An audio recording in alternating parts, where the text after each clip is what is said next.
Esse é o último vídeo dessa maratona de 2 semanas da Mostra de São Paulo. O que eu costumo fazer e o que eu quis fazer aqui é um vídeo por dia durante 2 semanas, que são justamente as 2 semanas, os 14 dias de duração da mostra. E esse é o 14º vídeo que eu vou falar sobre um filme brasileiro, mais uma vez, chamado Urubus, que é um filme que pega um evento real acontecido em 2008, que foi quando um grupo de pichadores invadiu uma exposição na Bienal de Arte de São Paulo, propondo um discurso que faz sentido e que revela uma contradição do mundo das artes plásticas e também de todas as artes, que é o fato daquela exposição ser uma exposição do nada. Então tinha um andar inteiro da Bienal que tinha só paredes e pilares e muros brancos com nada lá dentro, e que, é claro, quando você pensa em arte moderna, na desconstrução da arte que a arte moderna propõe fazer, faz sentido que a ausência de arte também seja arte, porque também te faz pensar na ausência da arte. Porém, é óbvio que uma obra experimental que faz você pensar na arte pela ausência dela não tem o mesmo valor do que a arte em si, por exemplo, dos pichadores. E aí, esses caras que invadiram a Bienal para pichar os muros, a gente não sabe ao certo o nível de compreensão que eles tinham do que eles estavam fazendo, mas eu acredito que tinham bastante. Eles estavam propondo um discurso que era: ué, mas se é o que a gente faz é criminalizado, se o que a gente faz é sujo, se o que a gente faz é vandalismo, como acontece, né, quando eles são presos lá naquele evento, você vê no filme aqui, também tem vídeos da época, um monte de frequentadores da Bienal gritando esse tipo de coisa, né, sujos, imundos, saiam daqui, se ferraram, fazendo símbolo assim. Isso significa que a nossa arte, o que a gente faz, é mais inútil do que uma sala vazia. Então essa era a proposta, esse foi o discurso, e esse filme Urubus, ele aborda, ele narra a história, ou pelo menos ele tenta criar ali um painel de personagens que faziam parte desse grupo de pichadores, que é o grupo Urubus, de uma das comunidades maiores aqui da cidade de São Paulo, que é a comunidade de Paraisópolis, se eu não me engano. Eu posso estar enganado aqui, tá, gente? Mas eu acho que é Paraisópolis. E é legal que o filme pegue esse evento, porque ele desafia, ele contesta até aquelas pessoas que gostam de querer ser um pouco mais modernas e pra frente, e acabam fazendo aquele discurso que já é bem careta e elas não percebem, que é aquela coisa de: não, pichação é vandalismo, mas grafite sim é arte. Como se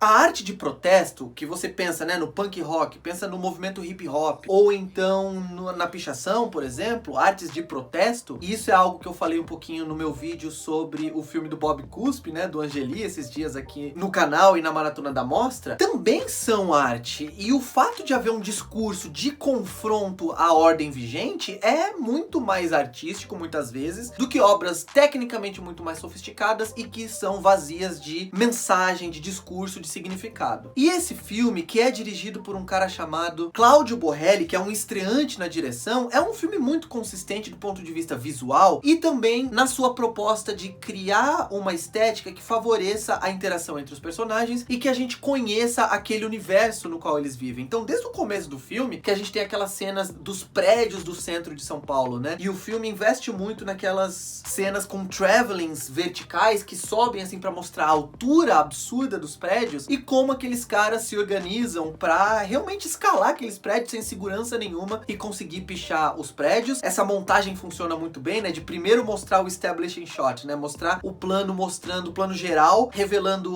o tamanho do prédio, e aí depois os planos mais próximos dos caras subindo. Essa montagem dá uma sensação muito grande de ansiedade de estar ali com eles naquela altura. E é claro, toda a estética que o diretor usa de câmera na mão e também de uma fotografia que é mais naturalista, mas que faz algo que é muito difícil e que aqui funciona muito bem, que é filmar um longa praticamente inteiro que se passa à noite. E mesmo assim, o filme não fica nem aquela noite muito falsa, feito com, sei lá, noite americana, que é aquela forma de fazer noite na pós-produção. Você filma de dia e depois escurece tudo na pós-produção, fica falso. E também não cai no que muitos filmes que fazem isso caem, que é de ficar escuro demais. Então é um filme escuro, claro, é um filme sombrio, porque se passa praticamente inteiro à noite, mas que tem uma maneira que é visível, que é compreensível, e essa estética da noite. E também a decisão do diretor de filmar a maior parte das cenas em partes muito, muito urbanas de São Paulo e feitas de concreto, lugares que não tem árvore, lugares que não tem nada verde, criam uma estética que nos faz entender a necessidade de discurso, a necessidade de revolta desses caras que vivem numa cidade que não dá pra eles muita coisa que eles acreditam que deveria dar. Uma cidade opressiva, uma cidade que praticamente pede esse tipo de intervenção. E os atores são muito, muito bons. Esse é um filme de elenco. Sabe aqueles filmes que eu já falei em alguns outros vídeos aqui também, que é uma tradição do cinema brasileiro, que pegam pessoas da comunidade que os personagens são pra interpretar, de certa forma, versões deles mesmos, e obviamente eles são preparados por preparadores de elenco e também pelo diretor, e eles acabam tendo uma oportunidade de fazer uma atuação que é muito mais naturalista, que é muito mais convincente do que se fosse um ator famoso interpretando pichadores da favela. E aqui o elenco inteiro é absolutamente maravilhoso. É um elenco que te convence muito, inclusive na forma de falar, nas gírias, no sotaque, de serem membros de uma comunidade de São Paulo, um sotaque muito forte paulistano, e também aquele sotaque da periferia, com as gírias e tudo mais. E não só isso, são interpretações muito convincentes também. O protagonista, por exemplo, que é um cara chamado Gustavo Garcês, ele consegue ser um cara que